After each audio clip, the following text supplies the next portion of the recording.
I trusted exactly two people with the most intimate parts of my body. One was my husband of 15 years. The other was my OB-GYN. They were both inside me in completely different ways, and they were both destroying me from the inside out. I am sitting on the floor of my custom master closet. It is 2014 a.m. The marble tiles are freezing against my bare legs. I have a gray linen memory box open in my lap. My hands are shaking so violently I can barely hold the paper. It is a stack of medical discharge papers. Piedmont Hospital Emergency Room. The date is stamped in black ink at the top. November 12th, 2021, 3 years ago. The time of discharge says 11:45 p.m. I keep running my thumb over that timestamp. That was the worst night of my entire life. I was exactly 14 weeks pregnant. I woke up to warm blood soaking through our white Egyptian cotton sheets. So much blood. The metallic smell filled the dark bedroom instantly. I panicked. I grabbed my phone from the nightstand. I called Langston first. It went straight to voicemail. I called him 6 more times from the back of the ambulance. The paramedic kept asking me questions I couldn't answer. I just kept dialing. Nothing. So I called Dr. Catalina Fernandez. She was my doctor. She was my confidant. She met me right at the ER double doors. I will never forget the sterile, bleached smell of that trauma room, the fluorescent lights burning my eyes. I remember the cold ultrasound wand sliding across my stomach. I remember staring at the black and white monitor. The silence in that room was deafening. There was no heartbeat. Gone. Just like that. My baby was gone. Catalina held my hand while I ugly cried into the thin hospital pillow. She used all the right medical terminology. Spontaneous abortion. Fetal demise. Incomplete miscarriage. She made it sound so clinical, so unavoidable. Do you know how crazy that sounds? I actually thanked her. I thanked the woman who ruined my life. We walked out to the Piedmont Hospital parking deck together. The November air was biting. The concrete deck was completely deserted. I remember standing under a flickering yellow street lamp. Catalina wrapped her arms around me, her crisp white doctor's coat pressed against my wet cheek. She stroked my hair. She told me we would get through this together. Langston finally showed up. I actually pulled the outdoor security camera footage years later during the divorce discovery. You can see it clear as day, his black Audi pulling into the lower deck at exactly 11:28 p.m. 2 full hours after I first called him, bleeding in our bed. 2 hours.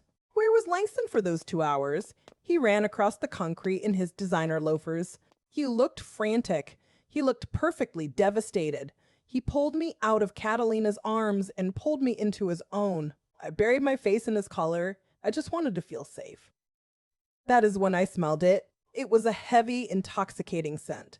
Leather, iris, cardamom, and sandalwood. Santal 33. It is a very specific, very expensive perfume. I didn't wear it. Langston certainly didn't wear it. It was clinging to the fabric of his shirt. My brain was doing that thing where it tries to protect you from trauma. I told myself he must have bumped into someone in a rush. Maybe a wealthy woman in a crowded hospital elevator. I was drowning in my own grief. I just needed my husband to hold me. We drove home in absolute silence. The discharge papers sat crumpled on the leather dashboard. Catalina stood by her car and waved goodbye. I watched her shrink in the rearview mirror. I felt so incredibly lucky to have such a dedicated, caring doctor. I thought the sandalwood was just a stranger's perfume.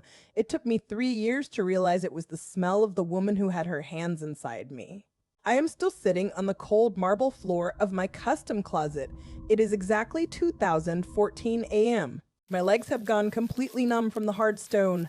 The medical discharge papers are still trembling in my hands. I keep staring at the stark black ink on the page. November 12th, 2021. My divorce attorney wants me to sleep. She texted me 3 hours ago. She said we need to be sharp for the mediation tomorrow. But I can't close my eyes. Every time I do, I smell that heavy sandalwood perfume. Every time I do, I see her face. Catalina. I forced myself to stand up. My knees popped in the quiet room. I walked out of the master bedroom. I headed down the curved mahogany staircase. My bare feet made no sound on the thick Persian rug. I walked straight into the dark living room. I stopped directly in front of the marble fireplace. There is a silver-framed photo sitting right on the mantel.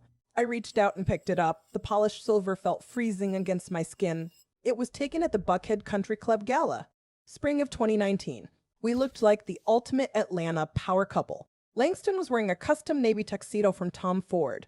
He is a highly successful commercial real estate developer. His smile looked so genuine. I was wearing a vintage emerald silk gown. My interior design firm had just landed a massive feature, a 10-page spread in Architectural Digest. We had it all. The sprawling estate on West Paces Ferry, the pristine social reputation. And standing right next to us in the photos, Dr. Catalina Fernandez. She is wearing a stunning backless black dress. Her dark hair is perfectly blown out. We are all smiling so brightly for the camera. Catalina wasn't just my OB-GYN. She was a fixture in our daily world. We played tennis at the same club every Thursday morning. We drank overpriced mimosas by the pool on Sunday afternoons. I trusted her with my actual life. I trusted her with my body. I looked closely at her bright eyes in the photo. My mind instantly flashed back to 2018. I was in a delivery room at Beaumont Hospital. The fluorescent lights above my bed were blindingly bright. I was exhausted, sweating and crying tears of pure joy. Catalina was standing at the foot of my hospital bed. She was holding up my second-born child, a perfectly healthy, screaming newborn. Langston was leaning over my shoulder. He kissed my damp forehead so tenderly. Catalina smiled at us over her blue surgical mask. She looked at us like we were her own family. She was the woman who safely brought my children here. Do you know how crazy that sounds now? I wiped a dusty smudge off the glass of the picture frame. My thumb traced slowly over Langston's shoulder. Then I noticed it. Something I had completely missed for 3 years. I brought the silver frame closer to my face. I squinted at the bottom right corner of the picture. Langston's left arm is wrapped tightly around my waist. But his right hand isn't resting in his pocket. It is resting slightly behind Catalina's waist. His fingers are pressing intimately into the black silk of her dress. My stomach violently dropped. I felt hot bile rise in the back of my throat. My hand started shaking so hard the frame rattled. I set the photo face down on the cold mantel. I couldn't bear to look at it for one more second.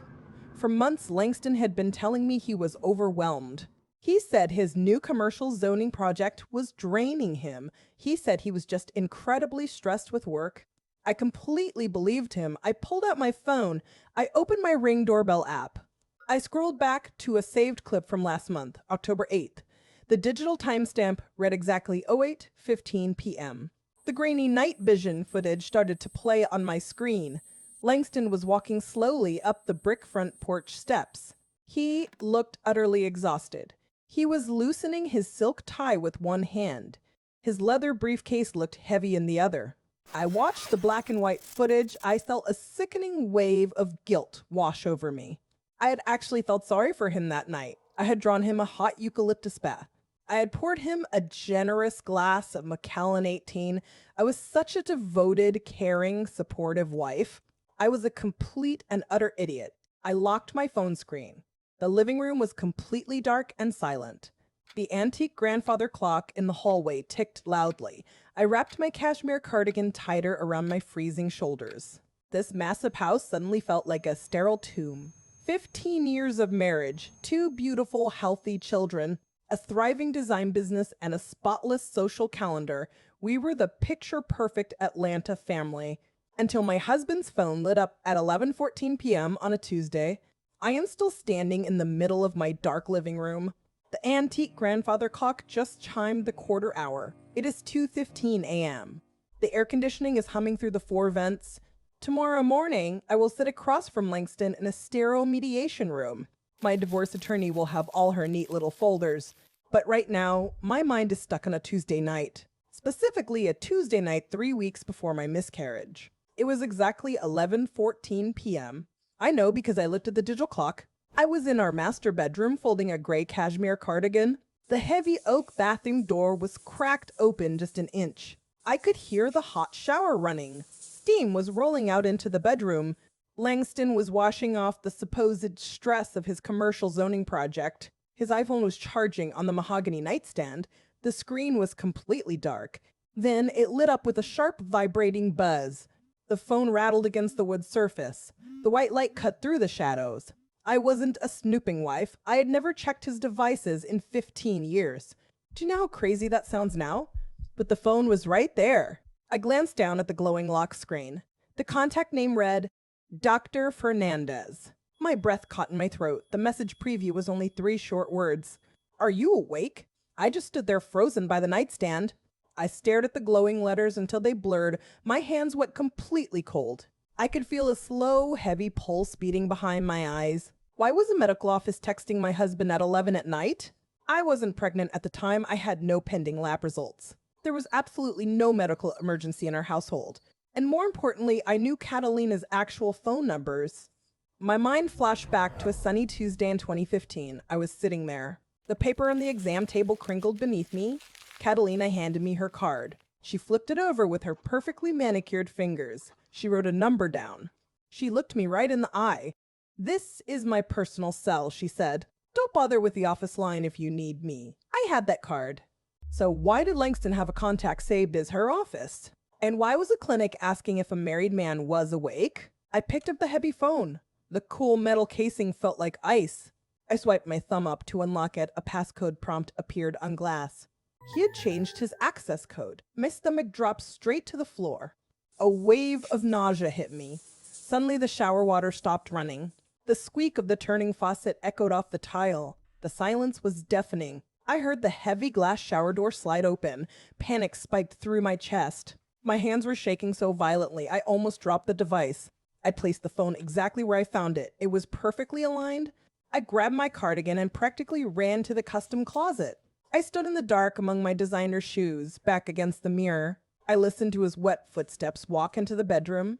I heard the faint rustle of the white Egyptian cotton sheets. I waited for him to say something about the notification. I waited for him to call out my name. He never did. He just quietly checked that late-night message. I spent the rest of the night staring at the ceiling plaster. The luxurious sheets felt like a straitjacket around my legs. My gut was screaming at me in the dark. Every instinct sounded an alarm. I told myself I was being paranoid. I told myself there was an explanation. When I casually mentioned the text, Langston didn't miss a beat. His lie was so smooth, it terrifies me to this day. He didn't even blink when I asked him about the text message. Not a single muscle in his jaw twitched. We were standing in our custom kitchen the next morning. The espresso machine was hissing loudly. The morning sun was pouring over the white marble island. I asked him why Dr. Fernandez's office was texting him at 11:14 p.m. He poured his coffee into a matte black mug. He gave me a tired, easy smile. He said it's a glitch in their new automated billing system. He took a slow sip. He shook his head like he was annoyed. Marcus got one too. It's a complete nightmare. A glitch. An automated system. It sounded perfectly plausible. I stared at the blinking green light on the espresso machine. I desperately wanted to believe his lie, but my stomach was tied in a cold, heavy knot. My hands felt clammy against the marble counter. It is 2:15 a.m. right now. I am still sitting in the dark. My divorce mediation starts in exactly 7 hours. I can still hear the exact pitch of his voice when he told that lie. It was terrifyingly smooth.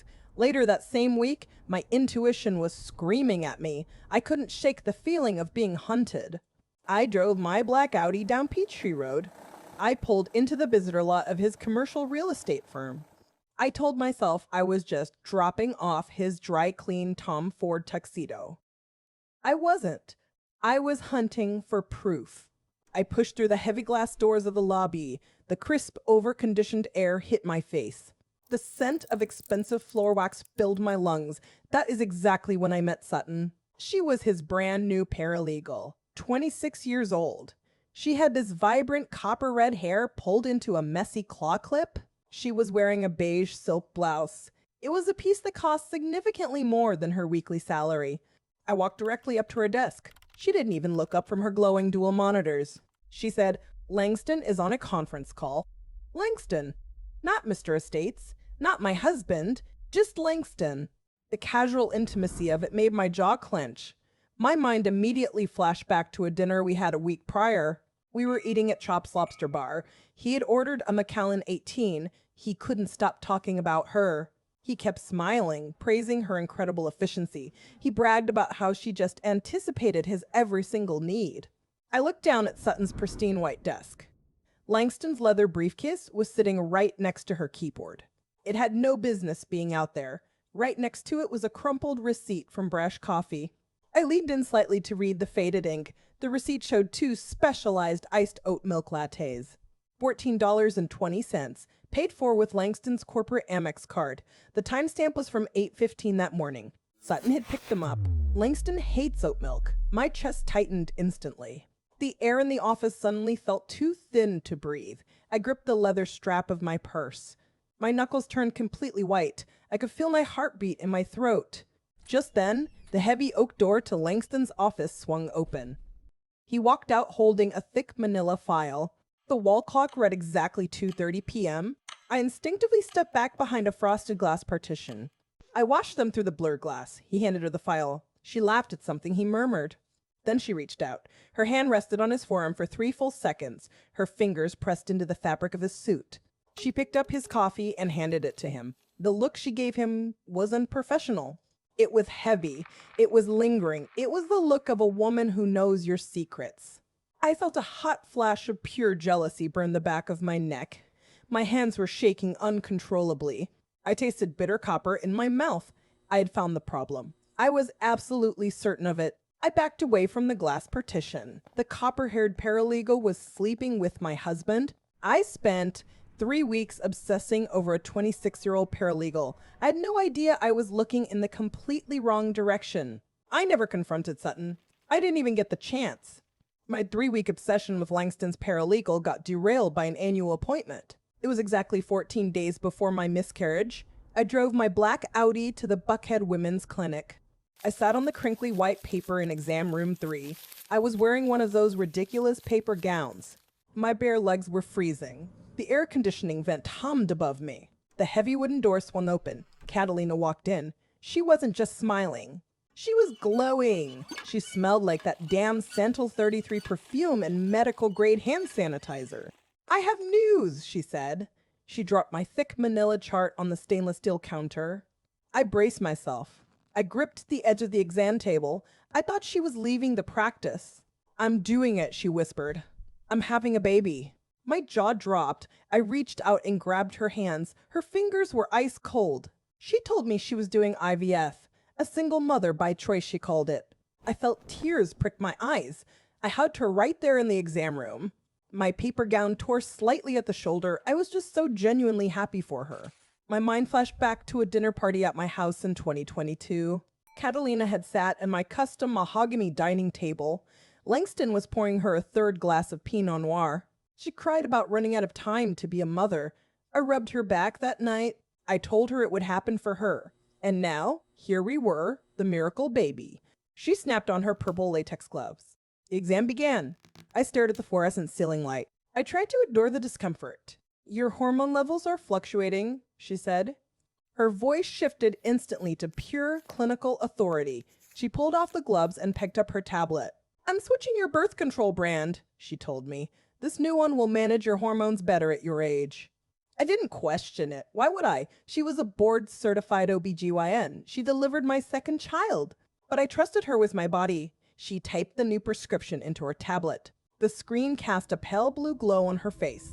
Then she casually changed the subject. "Is Langston still going to Miami for that zoning project?" she asked. I adjusted the thin paper blanket over my lap. "Yeah, next week," I said. "Which days exactly?" she asked. Her eyes never left the tablet screen. "Just so I know when to drop off that baby gift for your sister." "Thursday to Sunday," I told her. "He's staying at the Fontainebleau." She nodded slowly. She tapped the screen one last time. Perfect. The exam ended. I got dressed. I buttoned my beige silk blouse. I grabbed my leather purse and walked out to the lobby. "If you pull the clinic's indoor security footage from 10:45 a.m. that day, you will see me. You will see a 47-year-old woman walking through the waiting room." I was beaming. I was practically floating out the glass double doors, completely unaware of the trap I was in. I was so incredibly blind. I was looking for a blonde paralegal in a corporate office. Meanwhile, the real Frit had her hands inside me. It is almost 3 a.m. now. I am sitting on my kitchen counter in the dark. The marble is freezing through my sweatpants. My divorce mediation starts in 6 hours. My chest feels dangerously tight. I keep thinking about that morning at the clinic. I keep thinking about what I did right after I left. I drove straight to the Mandarin Oriental Hotel. I walked up to the marble concierge desk. I pulled out my corporate Amex card. I actually bought her a $200 spa gift card to celebrate her IVF journey. I funded the relaxation of the woman stealing my life. Topic Chapter 6. It is now 3 a.m. Mediation isn't exactly 6 hours. 9 o'clock sharp, I'm still sitting right here on my freezing marble kitchen counter. Just me, my gray sweatpants, and a skull full of nightmares. My brain won't stop spinning. I keep thinking about the chilling implications of Catalina's so-called IVF baby. I keep picturing Langston's Thursday to Sunday Miami trip at the Fontainebleau. The pieces are finally fitting together. But back then, I didn't suspect Catalina at all. Not for a single second. I was still completely obsessed with Sutton, the 24-year-old paralegal with the cheap perfume. I was convinced she was the one destroying my marriage. And a week after my spa gift card disaster, I found the proof. Or at least I thought I did. It was a Tuesday afternoon, exactly 4:12 p.m. I know the time because I checked my phone. I was standing in our 3-car garage. The air smelled heavily of motor oil and damp concrete. I was putting away Langston's massive leather Titleist golf bag. He had dumped it right in the middle of the walkway. Typical Langston. I grabbed the side handle to heave it onto the metal storage rack. As I lifted it, my thumb caught on the side zipper pocket. It was wedged halfway open. A tiny corner of white paper was sticking out. I pulled it free. It was a crumpled thermal receipt. The paper felt slick and cheap against my fingertips. But the logo printed at the top was unmistakable. Cartier, Lenox Square Mall. I smoothed the crinkly paper out flat against the hood of my Audi. The black ink was still perfectly crisp. Item, yellow gold love bracelet. Price, $4,250. Date, 3 days ago. My stomach violently dropped.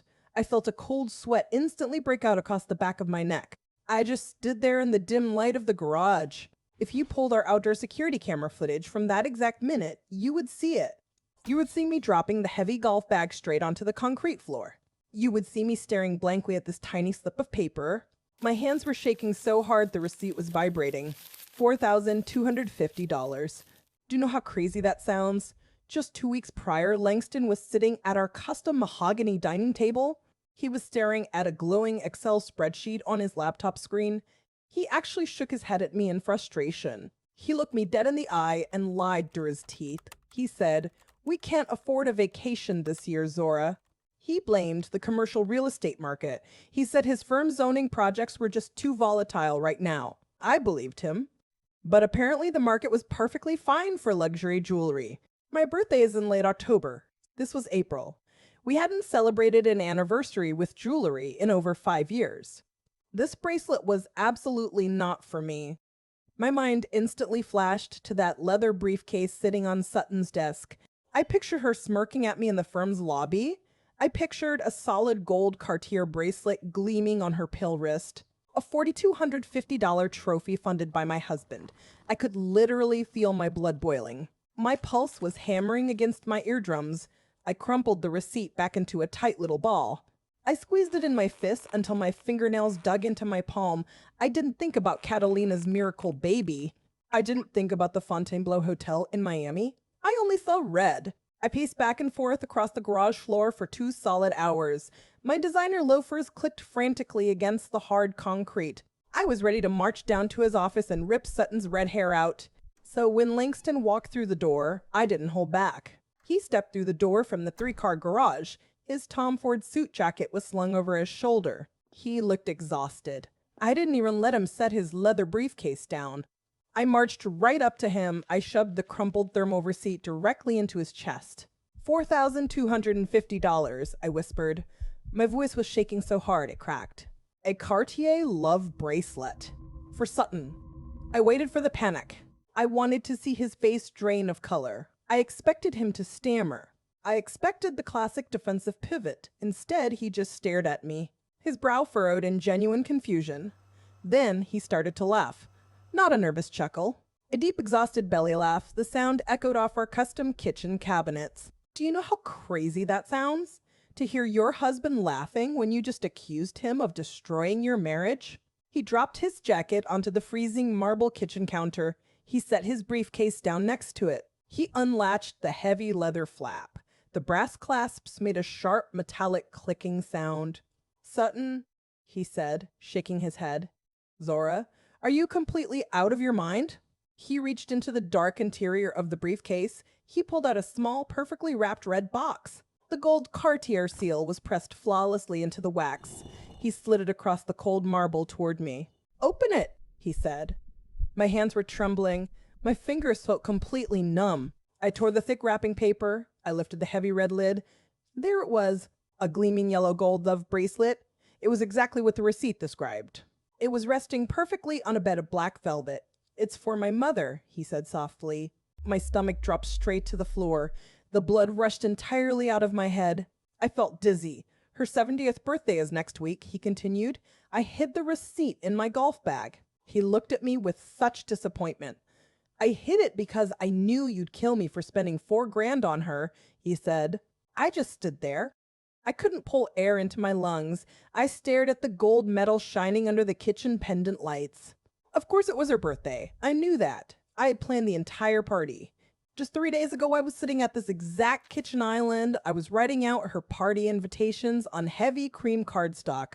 My right hand had physically cramped from addressing 50 different envelopes. He pulled his iPhone from his pocket. He tapped the glowing glass screen and hit speakerphone. The phone rang twice. His mother answered. "Hi, sweetheart." Her voice crackled loudly through the speaker. "Hey, Mom," Langston said. His eyes were locked dead on mine. "Just checking in about the dinner next week. You excited?" "Oh, I can't wait," she chirped. "And I'm still dying to know what my big surprise gift is." He smiled, a soft, loving, perfectly innocent smile. "You'll see on Thursday, Mom. Love you." He hung up the phone. The kitchen went dead silent. The only sound was the hum of the refrigerator. I have never felt so incredibly small in my entire life. The crushing weight of humiliation hit my chest like a concrete block. I had spent 3 weeks agonizing over a 24-year-old paralegal. I had built an entire medical-grade conspiracy in my own head, and I was completely, utterly wrong. I covered my face with both of my hands. I started to sob. These were not angry tears. They were hot, stinging tears of absolute, profound embarrassment. If you pull the indoor security footage from our kitchen at exactly 6:45 p.m. that night, you can see it. You can watch me breaking down. You can see Langston stepping forward and wrapping his arms around my shaking shoulders. He held me tightly against his chest. He stroked the back of my hair. He told me the stress of the firm was making me paranoid. He said he loved me. He said he would never, ever betray me. I inhaled the crisp scent of his dry-cleaned shirt. I let myself believe him. I wanted to believe him so badly it physically hurt. I felt like an insane, paranoid housewife. I apologized for days, but the universe has a funny way of correcting your vision. Topic, Chapter 8. It is 3:15 a.m. I am still sitting on this freezing marble kitchen counter. My divorce mediation starts at 9 o'clock sharp, less than 6 hours from now. I keep tracing the grain of this marble, thinking about how easily I let myself be fooled. After Langston convinced me the Cartier receipt was for his mother, I felt sick. I had spent 3 weeks stalking a paralegal. I had let paranoia rot my brain. I needed to do something normal, something to ground myself in reality, so I texted Catalina. I invited her to lunch at La Beaumont. I wanted to celebrate her successful IVF embryo transfer. I wanted to be a good friend. We met on a Tuesday at 1 p.m. The patio at La Beaumont was packed. The sun was glaring off the white tablecloths. Catalina arrived 15 minutes late. She looked absolutely radiant. She was wearing a beige silk blouse. Her hair was pulled up in a messy claw clip. She slid into the woven bistro chair across from me. She leaned across the small table to kiss my cheek. That was when it hit me. A heavy, woody cloud of sandalwood. Santal 33, my stomach physically dropped. I felt a cold sweat break out on my neck. I knew that smell. I was instantly transported back to November 2021, the Piedmont Hospital parking deck. I had just lost my baby. Langston had finally arrived at 11:28 p.m. He wrapped his Tom Ford suit jacket around my shoulders. The lapels were soaked in that exact same sandalwood perfume. I had blamed it on a crowded elevator. Do you know how crazy that sounds? I forced myself to smile. I picked up my heavy silver fork. Then Catalina reached across the table for her water glass. The sunlight caught something metallic, a heavy, gleaming band of solid yellow gold, a brand new Cartier Love bracelet. It was locked perfectly around her right wrist, the exact same bracelet from the crumpled thermal receipt. I stopped breathing. The restaurant noise completely faded out. I stared at the tiny screw motifs carved into the gold. I asked her about it. My voice sounded completely hollow. I said, "Catalina, that bracelet is stunning." She took a slow sip of her sparkling water. She smirked. She looked right into my eyes. She said, "I bought it as a push present for myself." She said she deserved to celebrate her miracle baby. I politely excused myself. I walked straight to the restaurant bathroom. I locked myself in the handicap stall. My hands were shaking so violently I dropped my leather purse. The tiles were ice cold under my designer loafers. I pulled out my phone. I opened Instagram. I went straight to her page. There it was, an Instagram post Catalina had made just an hour earlier. A photo of her wrist holding a brash coffee cup. The gold bracelet was front and center. The caption read, "Spoiling myself today. Number single mom journey." I walked back out to the patio.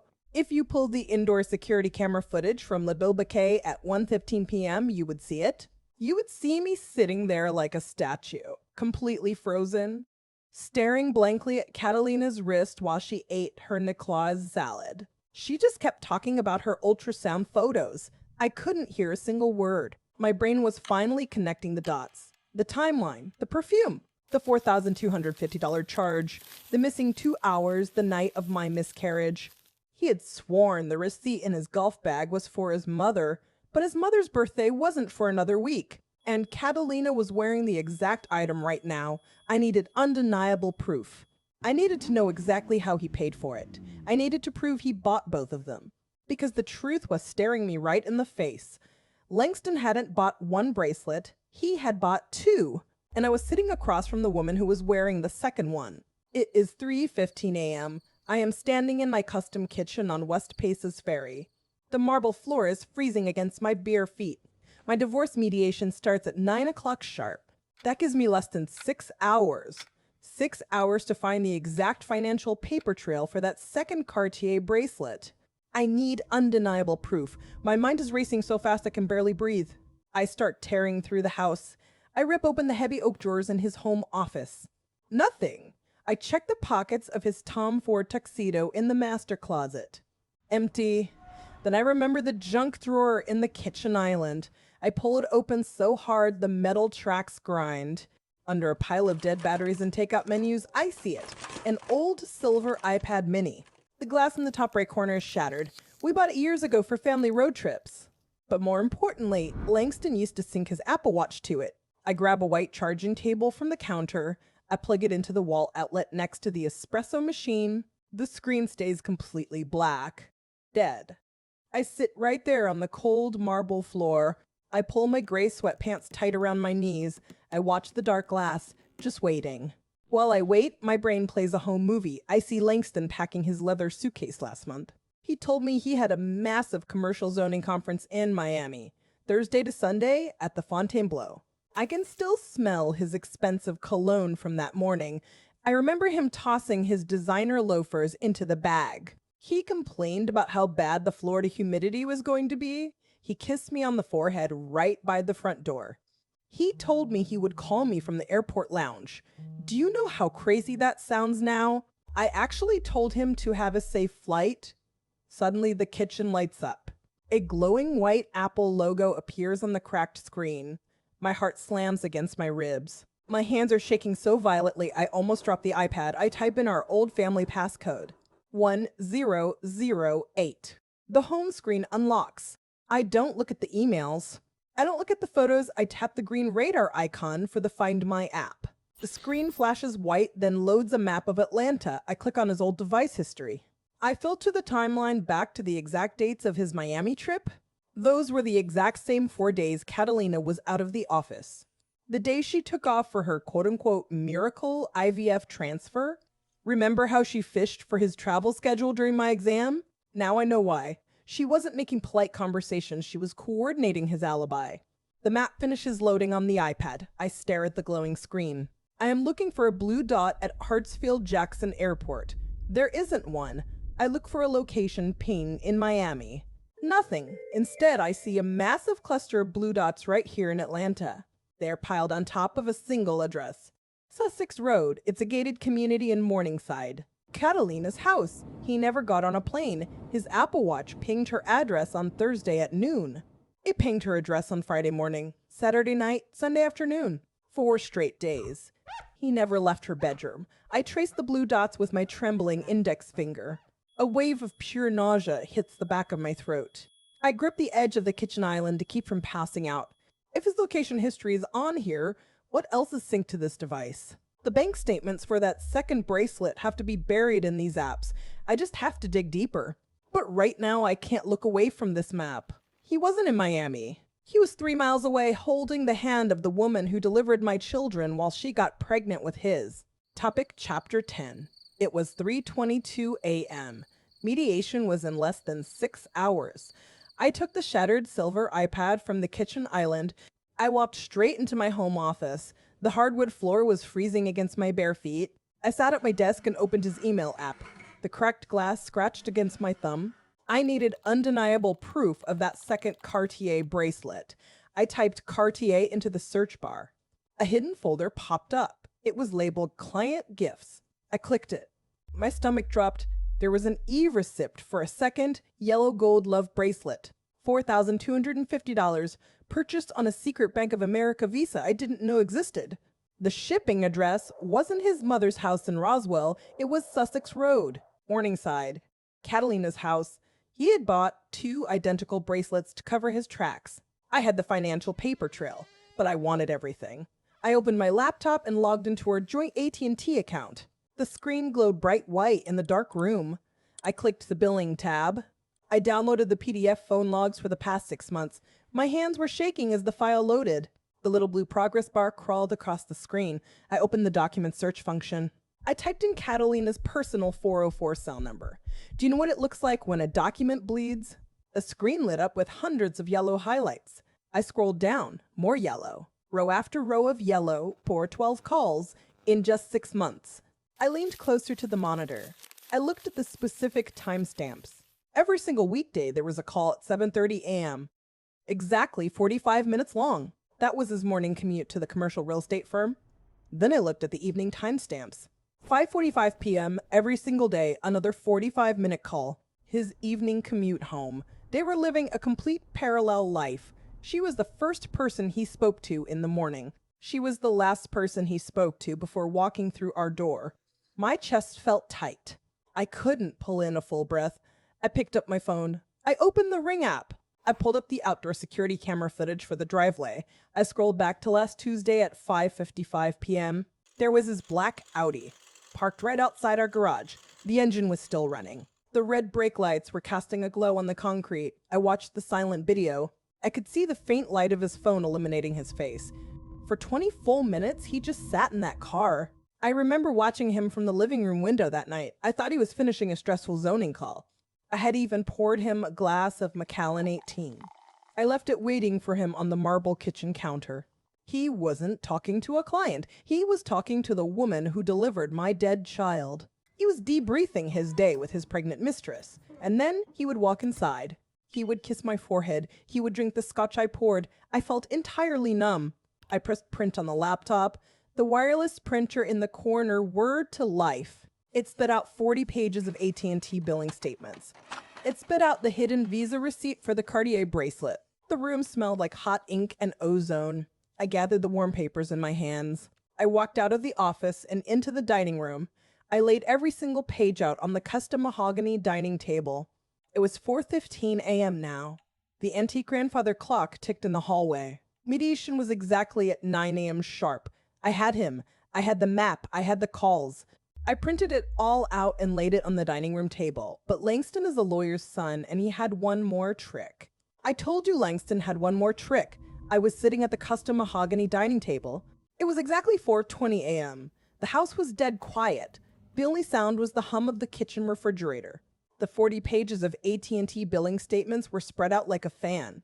The hidden Visa receipt sat right in the center. I had my coffee in a matte black mug. It had gone completely cold. I was just waiting. Mediation was in less than 5 hours. Then I heard it. The creak of the floorboards upstairs. I heard his heavy footsteps on the mahogany staircase. My heart hammered against my ribs. My throat went completely dry. He walked into the dining room wearing his gray sweatpants. He rubbed his eyes. Then he stopped dead. His eyes scanned the sea of paper on the table. He saw the highlighted phone logs. He saw the 42012 calls. I braced myself for the lies. I gripped the edge of the table so hard my knuckles turned white. I expected anger. I expected him to scream. I expected him to deny it all and call me crazy. Instead, his shoulders collapsed. All the air seemed to leave his body at once. He fell to his knees right there on the Persian rug. He crawled toward my chair. He buried his face in my stomach. He started sobbing. Loud, ugly, gasping sobs. I froze. My hands went completely numb. I could feel the wetness of his tears seeping through my silk robe. I could smell his expensive cologne mixed with sweat. I asked him what he was doing. My voice was a tight, breathless whisper. He looked up at me. His eyes were bloodshot and swollen. He said, "I'm so sorry, Zora." He said, "I didn't want you to know." He told me Catalina was in terrible trouble. He said she was facing a catastrophic medical malpractice lawsuit. He claimed it was going to end her entire career. She was going to lose her medical license. He stood up slowly. He walked over to his leather briefcase on the entryway console. He popped the brass latches. He pulled out a thick, printed docket sheet. He walked back and placed it right on top of the phone bells. I stared at the heavy white paper. The text was stark black ink. The header read, Fulton County Superior Court. Catalina Fernandez was listed as the primary defendant. It was a civil suit for gross negligence. It had been filed exactly 6 months ago. Langston wiped his eyes with the back of his hand. He said Catalina was suicidal. He said she came to him desperate and terrified. She didn't know who else to trust. He was using his legal and commercial real estate connections to help her hide assets. He pointed a shaking finger at the AT&T logs. He said, "That's why we talk so much, Zora." He said she was panicking at all hours of the night. He claimed he was just talking her off a ledge. He was trying to save her life. Then he pointed to the Visa receipt. He said the Cartier bracelet wasn't romantic at all. He said it was a retainer. He bought it to liquidate cash for her legal fund off the books. He needed to hide the money from the plaintiffs. Do you know how crazy that sounds? A Cartier bracelet as a legal retainer? But in that dark room at 4:30 a.m., he sounded completely broken. His tears looked so real. My mind raced back to my last appointment. I remembered Catalina sitting in her white-walled examination room. She was wiping her eyes with a crinkly tissue. She had looked so utterly exhausted. Her shoulders had been slumped.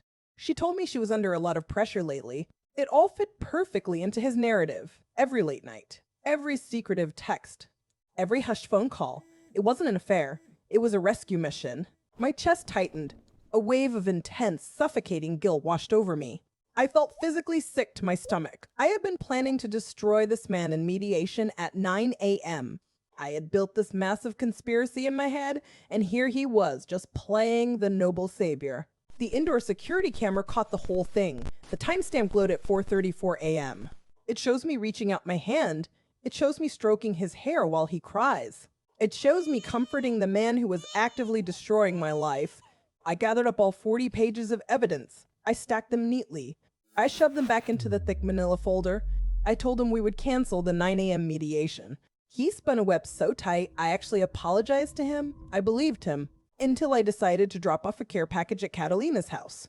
It was 8:45 a.m., the exact time I was supposed to be walking into a sterile mediation room downtown. Instead, I was standing in my custom kitchen. I was pulling a tray of blueberry muffins out of the double oven.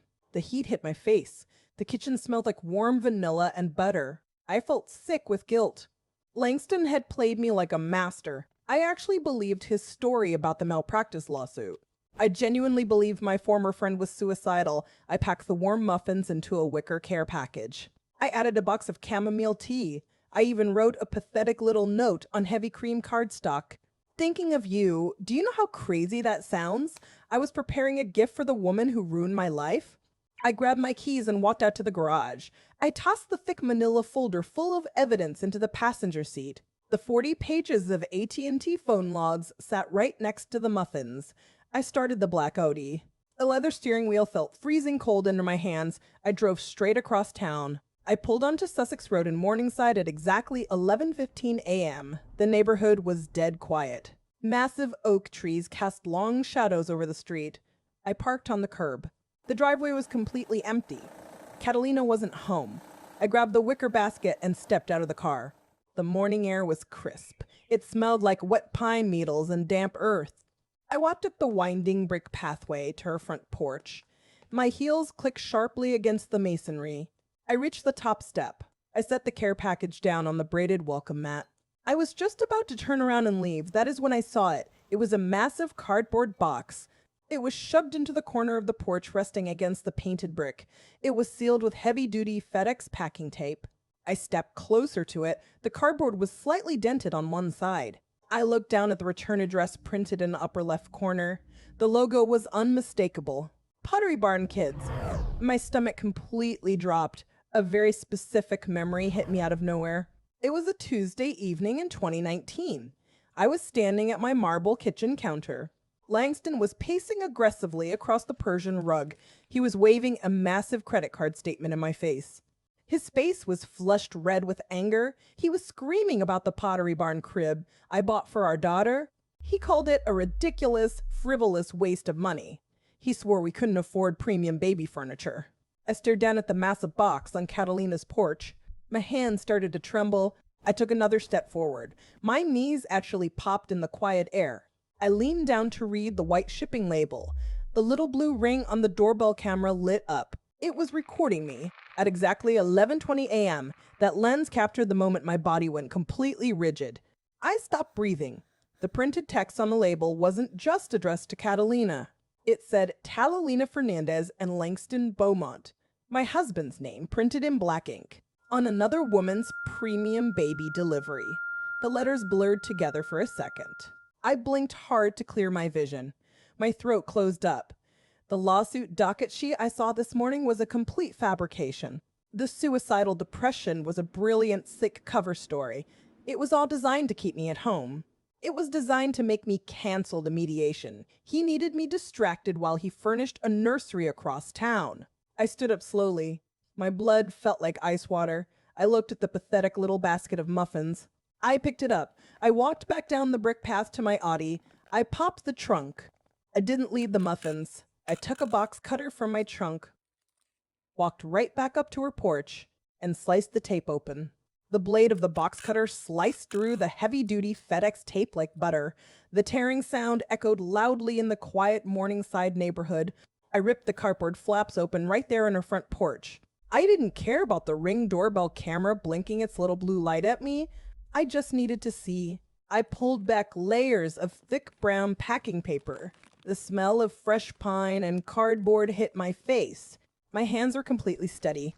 Underneath the paper was a massive sheet of industrial bubble wrap. I dug my nails in and tore it away. There it was, a custom wooden nursery sign.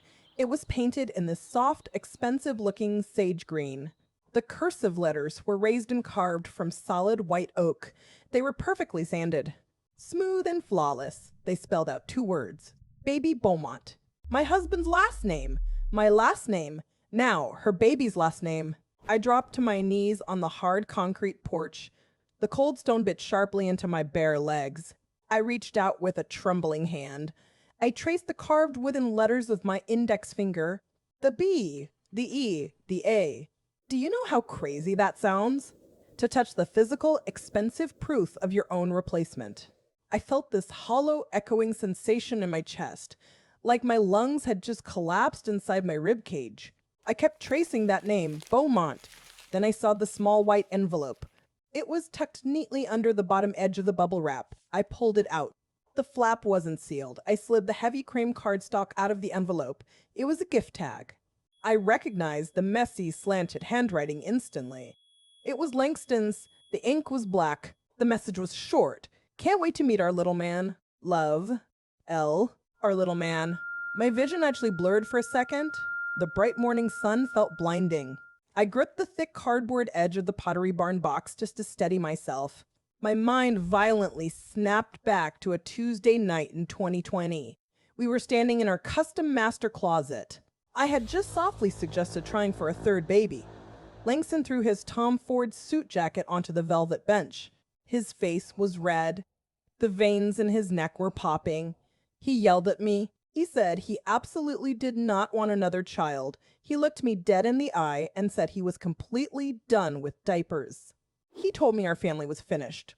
And now here I was, kneeling on his mistress's porch, staring at a sage green wooden sign for his new son. I took my iPhone out of my pocket. I opened the camera app. The screen brightness glared against the dark wood. I snapped 4 clear pictures of the nursery sign.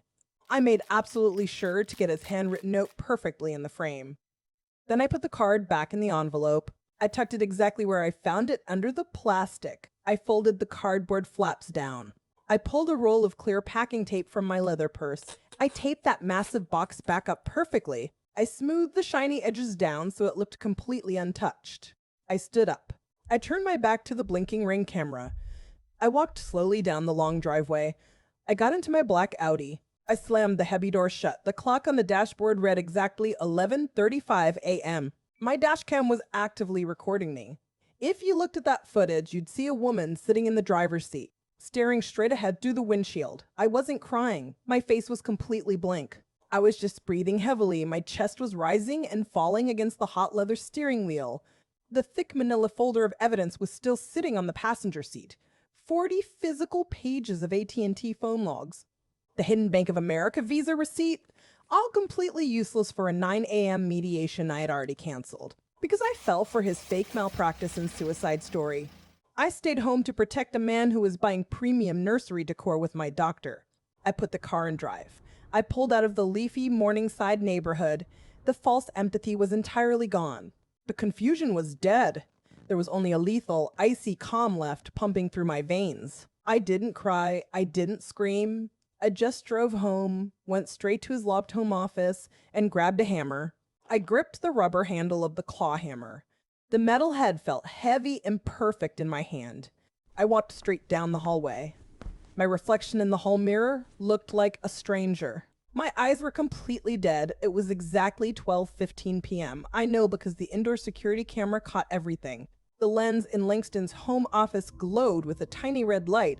I didn't care. Let him watch. I marched up to his massive custom mahogany desk. He always kept the bottom right drawer locked tight. For years, he claimed it held sensitive commercial real estate contracts. I raised the hammer. I brought it down hard on the solid brass lock. The sound cracked through the silent house like a gunshot. Wood splintered everywhere. I hit it again and again. On the 4th violent strike, the locking mechanism snapped.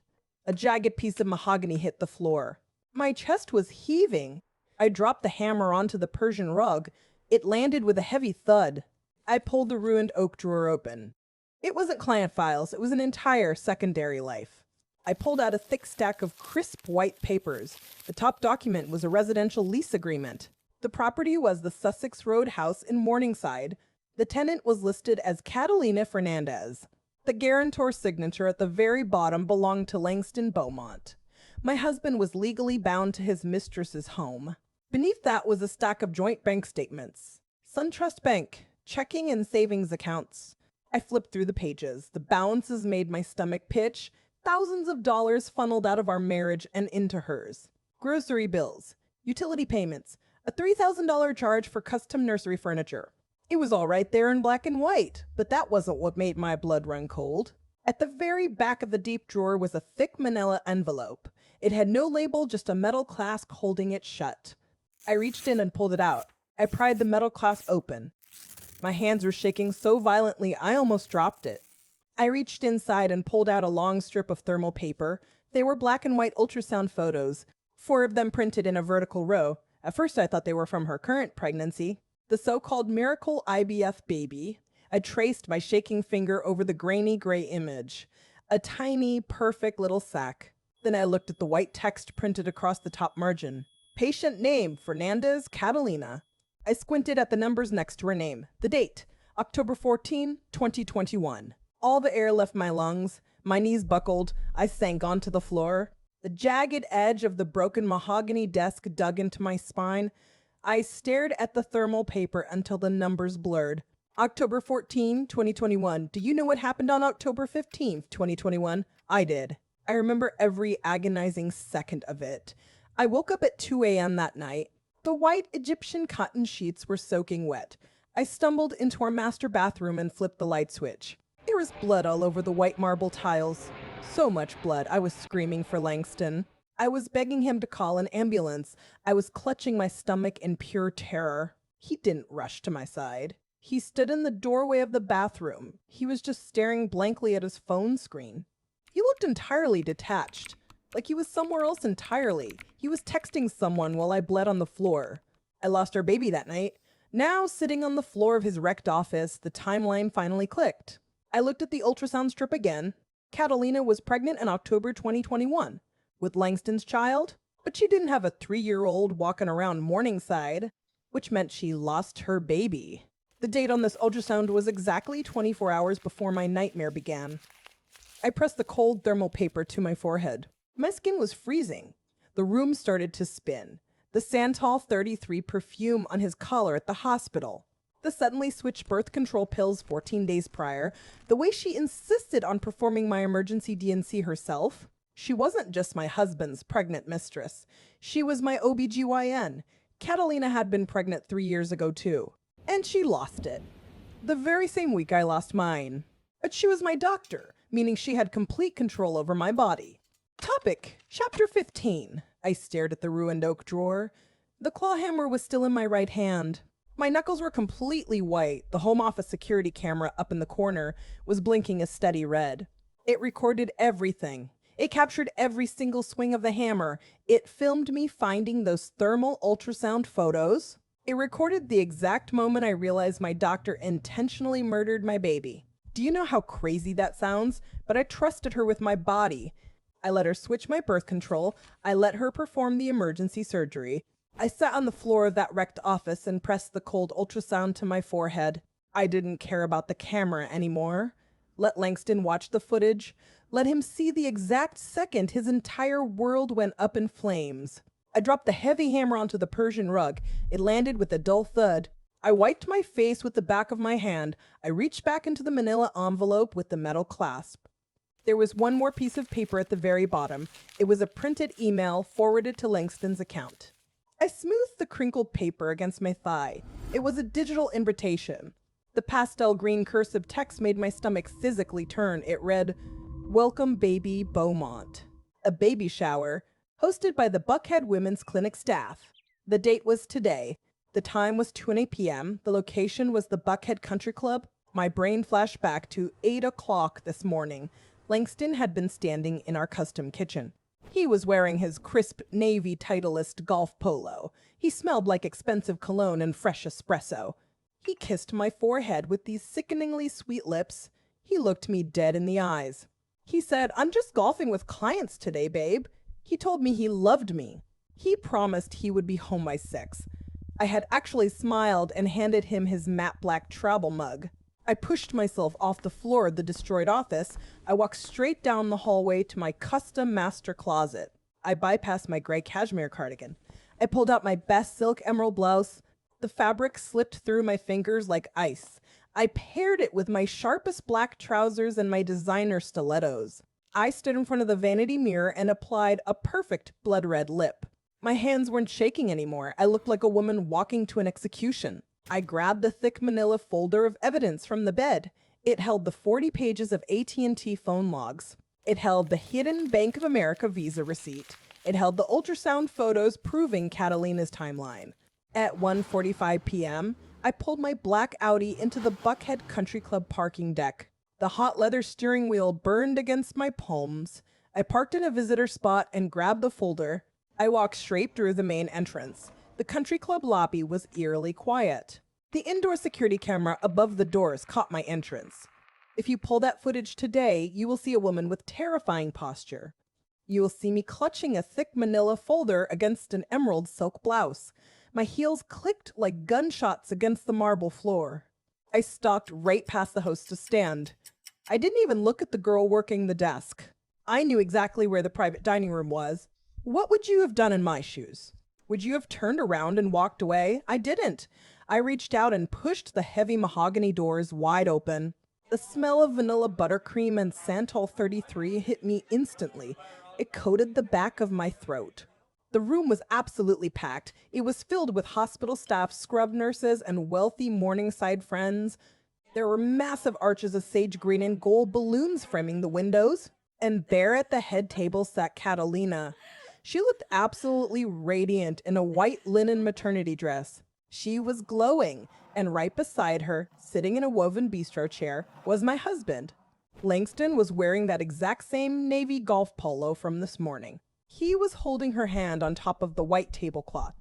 His other hand was gently resting on her pregnant belly. I just stood there in the doorway. I let the pure triumphant rage wash over my entire body.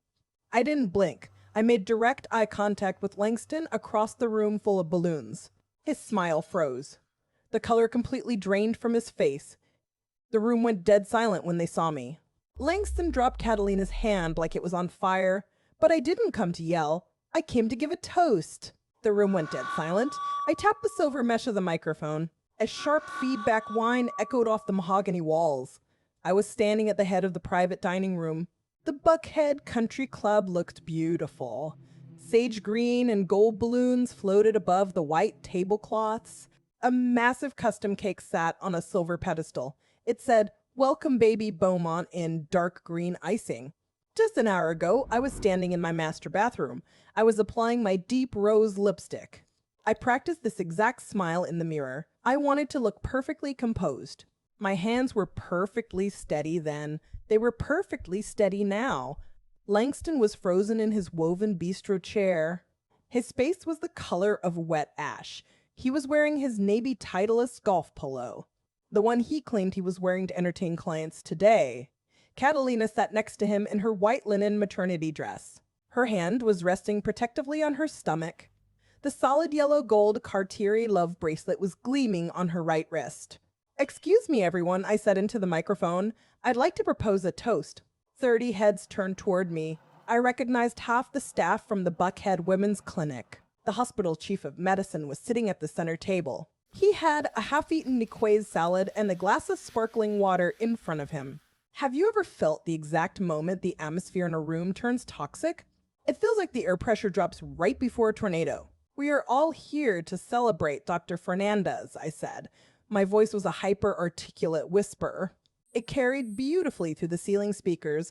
A single mother by choice. A woman blessed with a miracle IVF baby. Catalina's jaw trembled. Her dark eyes darted toward the exit.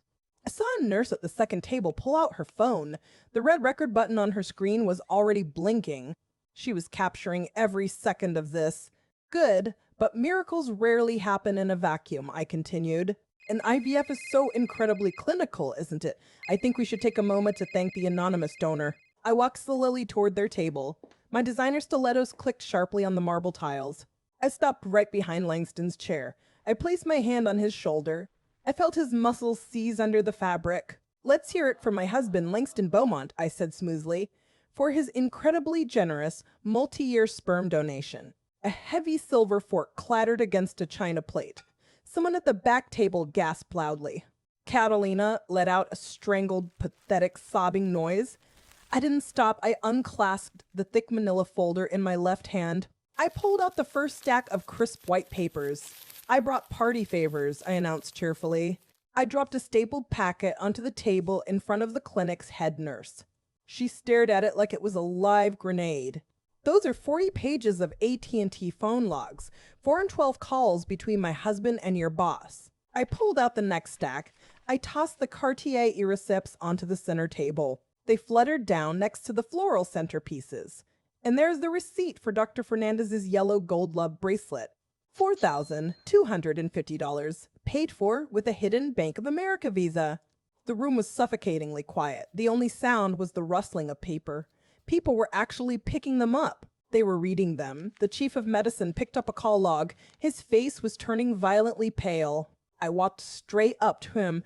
I reached into the very back of my folder. I pulled out the thermal paper strip. the 4 black and white ultrasound photos from October 2021. But this is the medical community, so let's talk about malpractice, I said. My voice dropped an octave. Because Dr. Fernandez isn't just a homewrecker, she's a brilliant, dedicated physician.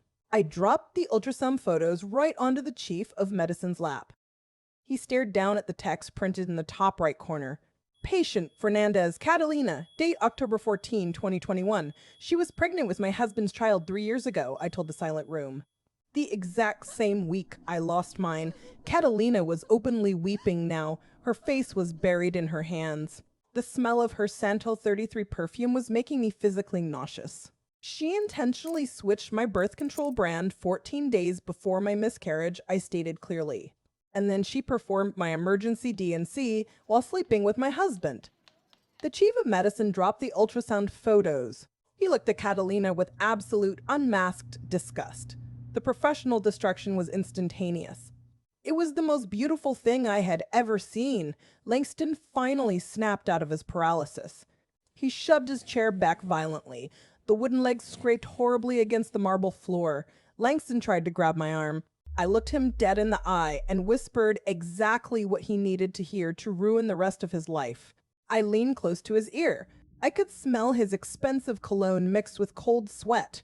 I whispered exactly what he needed to hear. I know about the switched birth control.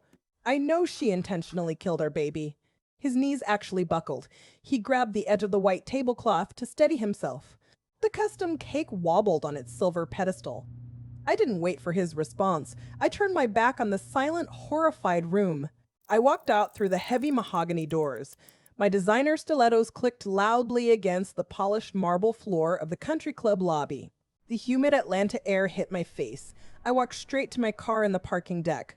I heard his loafers slapping against the concrete behind me. He was running. "Zorro, wait!" he screamed. His voice echoed off the concrete walls. I unlocked my black Audi. My hand was perfectly steady on the door handle. He caught up to me, gasping for air. His Tom Ford suit jacket was completely ruined with sweat. He fell to his knees right there on the dirty concrete. He started sobbing hysterically. "It was her," he choked out. "Catalina manipulated me. I swear I didn't know about the medical stuff. I just stared down at him." He looked so incredibly pathetic. My mind flashed back to 2009. Our wedding day. We were standing under a massive floral arch at the Botanical Gardens. He was slipping a diamond ring onto my finger. He looked me in the eyes and promised to always protect me. Now he was kneeling in a puddle of spilled motor oil, begging for his life, blaming the pregnant woman he had been sleeping with. I didn't say a single word to him. I got into my car, I shut the heavy door, I locked it. I started the engine, I put the car in drive, and left him kneeling in the rearview mirror. My phone buzzed in the cup holder. The screen lit up brightly in the dark cabin. It was a push notification from Chase Bank. The text read, "Alert, joint checking account frozen, pending legal review."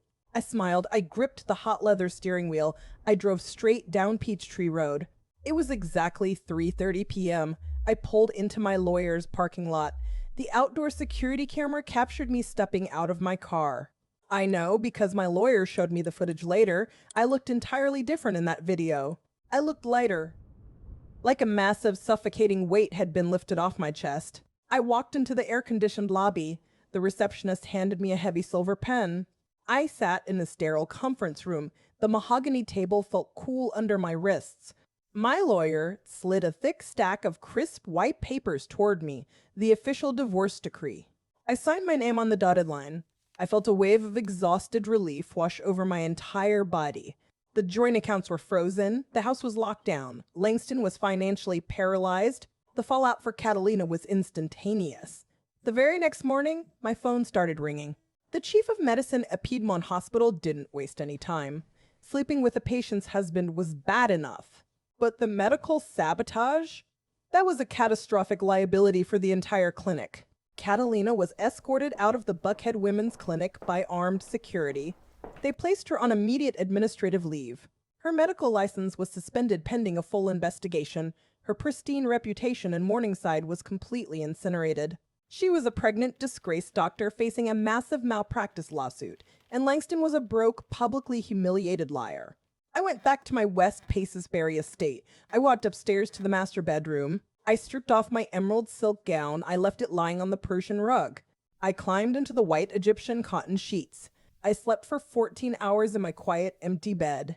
I woke up feeling like a completely new woman. I thought taking his money and his reputation was the end of the story.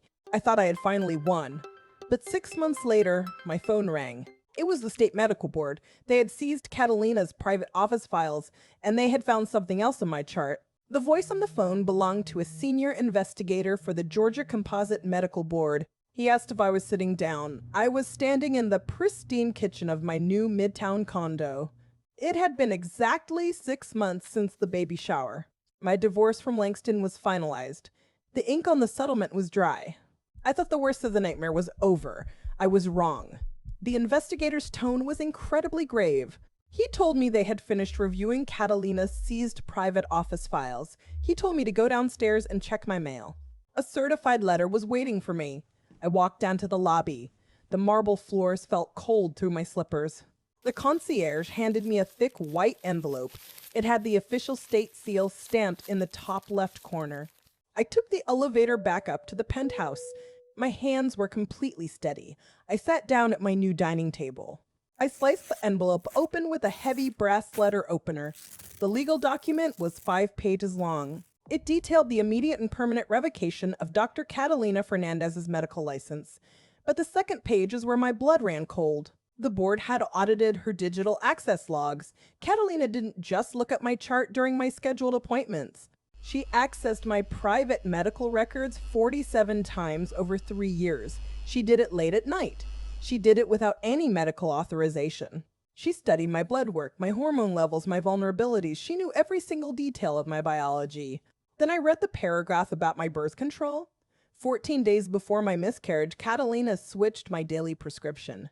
I can still see her in that white-walled examination room. She was wearing her purple latex gloves. She told me the new brand would manage my hormones better. I remember her perfectly manicured hand sliding that little white slip of paper across the stainless steel counter. She smiled so warmly. It was pure calculated evil. The medical board discovered the terrifying truth. That specific birth control brand was medically contraindicated for me. Catalina knew it would severely interact with my other daily medications. She prescribed it specifically to render it completely ineffective. Do you know how crazy that sounds? But I trusted her with my body. She didn't just want to cause a miscarriage. She wanted me to get pregnant first. She knew my body couldn't safely carry another child to term. She orchestrated a high-risk pregnancy she knew would end in a devastating loss. She wanted the crushing grief to finally break my marriage. She wanted Langston to leave a shattered, broken woman. She played God with my womb just to clear the path for her own affair. I set the heavy paper down on the cold marble. My chest was heaving. I picked up my iPad. I opened the Atlanta Journal-Constitution website. The headline was right there on the digital front page. I zoomed in on the bold black text. Prominent Buckhead OB-GYN stripped of license after malpractice scandal. There was a photo of her clinic doors locked and dark. Her prestigious career is entirely dead. And Langston? He is completely trapped. Catalina had her baby 2 weeks ago. It is a boy. I heard through the Buckhead grapevine that he looks exactly like Langston. But there is absolutely no joy inside that Morningside house. Langston's bank accounts are drained from the divorce. He is legally bound as the guarantor on the lease of a disgraced, unemployed doctor. They are suffocating each other in that expensive rental. The Cartier bracelets don't matter anymore. I poured myself a heavy glass of Pinot Noir. I walked out onto my private balcony. The Atlanta skyline was glowing against the dark night sky. I took a deep breath of the crisp air. There was no sickening scent of sandalwood perfume. There were no hidden phones. There were no lies. Just absolute beautiful peace. If this story hit you, drop a like. I really want to know where you are watching this from right now. What time is it there? Drop a comment down below. I read every single one of them. And if you want to hear more stories like this, hit that subscribe button. Make sure you turn on notifications. Hit that bell so you never miss a thing, because you never really know what happens behind closed doors. She didn't just steal my husband, she tried to play God with my womb. But now she is an unemployed single mother and I am finally free.